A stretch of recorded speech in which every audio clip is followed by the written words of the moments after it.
School life মানে আজকে half কালকে মাপ পরশু বাপরে বাপ। স্কুল লাইফ মানে বিরক্তিকর সাদা শার্ট আর সেলাই করা কালো প্যান্ট। স্কুল লাইফ মানে ব্যাগ ভর্তি মিথ্যা কথা। স্যার বাড়ির কাজ করছি কিন্তু খাতাটা ভুলে রেখেই আসছি। স্যার বিশ্বাস করেন গতকাল আমার পেটে ব্যথা ছিল তাই স্কুল আসতে পারিনি। সত্যি স্যার এটা আমার অভিভাবকের সাইন। স্কুল লাইফ মানে একদল হারামি বন্ধু, তখন প্রেম মানে বুঝতাম A+S। আর এই কাহিনী আমার হারামি বন্ধুরা শুনলে আমার অবস্থা শেষ। আর রবীন্দ্রনাথ যদি আমাদের তৈরি জাতীয় সঙ্গীত শুনতেন তাহলে নিজেকে নোবেল পাওয়ার অযোগ্য মনে করতেন।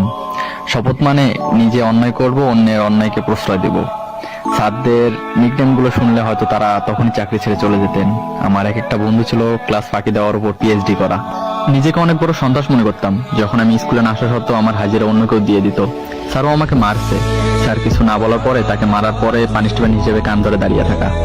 স্কুল লাইফ মানে নিজের ইচ্ছের বাইরে ঘন্টার পর ঘন্টা ক্লাসরুমে বসে থাকা। তখন প্রতিটা শুক্রবারকে ঈদ মনে হতো, আর এখন প্রতিটা দিনকে শুক্রবার মনে হয়, কিন্তু আগের মতো সেই ফিলিংসটা আর আসে না।